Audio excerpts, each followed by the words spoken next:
Day 4. So, Day 4 ng Gourmade by Chef Rob Lau. So again, compliments to the chef. Parang ito so far yung pinaka masarap na meal plan. So I think yung kinuha namin meal plan is skinny down. Pero masarap pa rin siya. So it's a diet with satisfaction sa food. So ito yung food natin for today. So for breakfast, ang basa dito. So, Chori? Chori burger, brioche bun. Okay. So medyo social yung pangalan, hindi ko alam basahin. Pero this time nakalagay eat fresh, so hindi na natin kailangan i-microwave yan. Stir-fried chicken with corn and sayote. Then special palabok. So let's see kung gaano ka-special yung palabok. So ito na yung food natin ngayon. Heavy ng palabok. Actually, mabigat yung mismong paper bag na dineliver. So, yeah.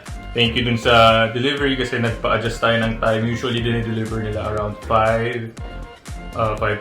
Pero because of some personal engagement, nagpa-adjust ako just through text. Nasabi ko mga around 7 a.m. So, yeah, they're very accommodating dun sa delivery. And yeah, thank you. So let's go through the food. Tingnan natin if it's actually with the same level of yung sa mga previous natin. And we're last 2 days na to, so let's go. Okay, for breakfast, again, it's Chori burger brioche bun. Yep. So it says in the instructions to eat fresh. Mm-hmm. So I guess we don't need to reheat it. And it's bread kasi. So I'm not sure if you guys know kasi kapag near hit niyo yung bread, nag-iiba yung consistency ng bread. Parang medyo nagiging rubbery. So, ayun. Not unless sa pan nyo iinit. So pag sa pan, matutoast naman. Yeah, ayun. So, let's have a small bite. So, yeah. Habang tinitikman mo yan, tingnan natin yung loob. So, actually, medyo malamig siya. Then, ano yung meat? Meat ba to? Or something vegetarian meat? Or ano? So, meron siyang yung meat, then tomatoes, and actually may onion siya dito nakadikit. And yeah. So, I'm gonna have a bite as well. And para malaman kung ano yung meat. Pero ano ba yung meat? I think it's pork, ground pork. I think. Kasi there are some fats in it. So, small bits lang naman ng fat. Actually, masarap siya. Yeah, so the burger is nice. The meat is good. It's actually thick. I'm not sure if you guys can see, but it's thick. So, I guess siguro... Well, I'm not sure kung ganun ba talaga yung pagkakagawa sa kanya kasi parang medyo round yung shape. That's why hindi masyadong na-cover yung buong bun. But again, the meat is thick naman. So, it's fine, I guess. And the bread is, typical bread. I didn't taste anything special sa bread. Yeah. Siguro yung sa bread lang is yung pagkakagawa sa kanya. Unlike yung kapag sa mga fast food, yung bread itself is kapag hinahawakan niyo, parang nadudurog. Pero ito is kinda good with, paano ba yung description ng bread? Na parang hindi siya madaling madurog. So, yun sa mga burgers na pagka nalagyan ng oil, nalagyan ng ketchup or what, pagtagal nadudurog dahil nga nababasa. But this one is actually... It's firm. Yeah, it's firm. So that's it for the breakfast. It's a good breakfast, I think. For me, I'm not sure with yung sa hindi siya typical breakfast na burger. Pero for me, it's in terms of taste, hindi siya yung parang fast food feel dun sa taste, and I think nakakabusog din siya. So yeah, Yeah, actually another comment din sa meat. It wasn't fried like deep fried, so it's not really oily at all kahit pork siya, which is good. And also yun nga, siguro kasi it's a bit weird kasi we Filipinos, we don't really eat this type of food for breakfast. Usually we're silog country, right? Silog country or lugaw country. Burger silog. Kasi we love rice. Kaya laging rice even for breakfast. So, it's something new to try something na medyo American for breakfast. Yeah. So, let's go with the lunch. So, lunch natin is stir-fried chicken with corn and sayote. Okay, so this one is a bit parang medyo onti yung ulam, more on rice. So, stir-fried chicken. And yung rice. Actually, parang siyang fried rice. Yeah. And medyo onti yung meat natin today. And madaming rice. So, just gonna have a small piece. Actually, comment is you can actually count how many pieces of chicken strips there are. Okay, so 1, 2, 3, 4, 5. There's only 5 strips. So as for the serving or portion, it's mushroom. Yeah, yun yung kaya parang medyo iba. So it's not in the description, but it's there's mushroom there. Probably ito yung lightest lunch dun sa mga na-experience natin previously. Day 1 to day 3, medyo heavy lunch. This one is a bit lighter compared to those 3. Pero in terms of taste, I think this is actually still good in terms of taste. Hindi siya yung sobrang tapang na taste, yung chicken. Pero siguro I'm not sure if heating this would change the taste para mas malasahan, but it's still actually good. I still eat this kung paano dineliver. And comment dun sa rice, medyo I think dahil nga fried rice, medyo nagbubuo-buo siya dun sa so you can see like this one. Yan, buo na yan. Then, yan. Though typical, I think, rice. So, yeah. It's, siguro yun yung effect na pagkahinit mo, baka mas, maging mas okay yung rice. Yeah, and also another comment on this.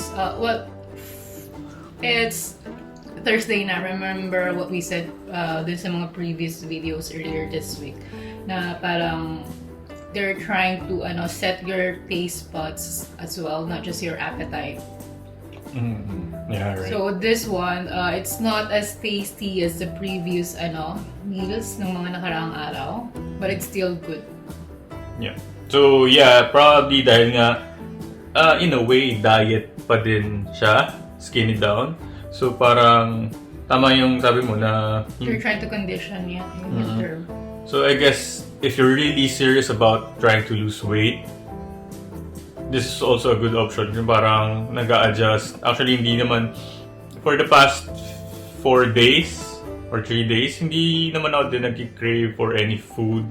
I still feel full dun sa mga kinakain. So yeah, it's a good way to approach diet without compromising the taste and your craving. So lastly, yung dinner. Dinner is special palabok. Let's see how special it is.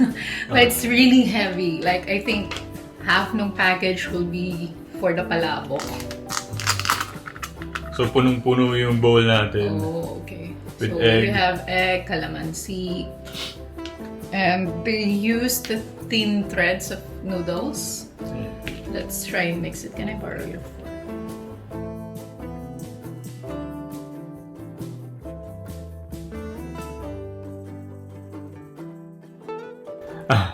Yung egg is eggs. Not sure why. Maybe let me know in the comments sa mga nakakaalam kung bakit nangyayari sa egg. Yung egg na parang yung egg yolk niya nag-gray yung outer part. So with this one, it's not. So actually maganda yung egg kasi yeah, if you can actually see the color of the yolk, it kind of looks fresh, bright yellow siya. Kasi they say na kapag medyo hindi na bright yung color ng yolk, hindi na masyado or hindi na ganun ka-fresh yung egg. Well, that's what they say. Yeah. And parang hindi siya appealing to the eye or to your appetite na parang bakit gray yung itsura. So the more fresh the ingredients are, the better tastes better. It's more healthier for you then, I guess. So yun. And makikita siguro mamaya ilapit natin sa camera yung egg para makita nyo na wala nga siya yung grayish part na na usually hindi ko nagugustuhan sa mga pag yung hindi freshly cooked or yung binibili mo sa labas na egg. Actually, if you guys don't let us know in the comments, kasi yun nga, it's kind of a mystery to us as well. For the longest time, parang every time na may egg yung mga food na nakakain namin, iba-iba siya. And yun nga, hindi namin alam bakit yung iba grayish na. Is it because of the way they cook it or is it, related sa freshness ng egg? Yep. So, ito yung egg na sinasabi namin. Pour the calamansi while you're talking about the eggs. Yeah, so kita nyo, we're just gonna remove the yolk dun sa white. So, wala. Ayan, ang ganda ng kulay niya actually. Medyo nadurog lang yung mga ibang part dahil yung hinahalo. But still, it's a good, they cooked it pretty well. And yeah, the yolk actually tastes good dun sa parang hindi siya yung ibang yolk kasi is parang masisira na, pero they say it's still good to eat, not gonna harm you in any way. Pero yes, sabi ko nga, it's still different, not as appetizing, not as good in the eye. So yeah, it's this one is a plus. And I like the way they boil the egg. It's just right. I like kasi soft boiled eggs. Yung medyo parang hindi na tunaw yung yolk, pero parang medyo moist pa rin siya. It's not as drying in the mouth. Yeah, it's actually I had so many experience with yung sa mga pagluto ng egg, especially hard boiled kasi hindi man ako magaling magluto, so boiling is easy. Pero hindi pa rin siya as parang hindi mo siya mapa-perfect in a way na yeah, but this one is actually, I'd say, the closest to perfection for me na sa egg. Taste na or know na it's palabok, what you're eating is palabok. And it's not, I think it's a bit of a healthy version kasi yung typical Filipino palabok is you have the crushed chicharon on top, which makes it less healthy kasi because of the fats and the salt. This one they use, I think, medyo ground dried pork, I think, but I'm not really sure kasi it's not salty. Yeah, actually yung nga kaya nag-take ako ng second try na tikman kasi it's in terms of taste, kung i-compare nyo sa mga yung typical na palabok na alam natin, there's really a lot of flavor dun sa palabok na mga sa labas. Kasi nga, most of the time, when we're dining in or buying from different stores, ang goal dun is masarapan ka. Which is understandable. Hindi na nila i-factor in kung healthy ba yan, kung it's gonna be good for you or what. So this one is still there's the taste, but it's, I can say na yun nga, I agree to what you said na it's healthier in how you're feeling or eating it. Then yung overall, I think we can also mix up the egg para lang din mas tastier yung palabok natin. So yeah, it's a good one. Yep. Pero I think light pa rin ba siya as a dinner, I think? For me, it's heavy kasi noodles, they tend to expand in your stomach. So And definitely, feeling ko mas mabubusog ka if you eat this much. You're yeah. good for the night na. Yeah. I think okay na din siya for a dinner. And yeah, so far everything's good. Breakfast, lunch, dinner, and now we're gonna check out the snacks. Consistent 2 snacks per day. Yeah. So today we have chocolate banana cake and apple tart. So ano yung sa'yo? I'll try the chocolate banana cake.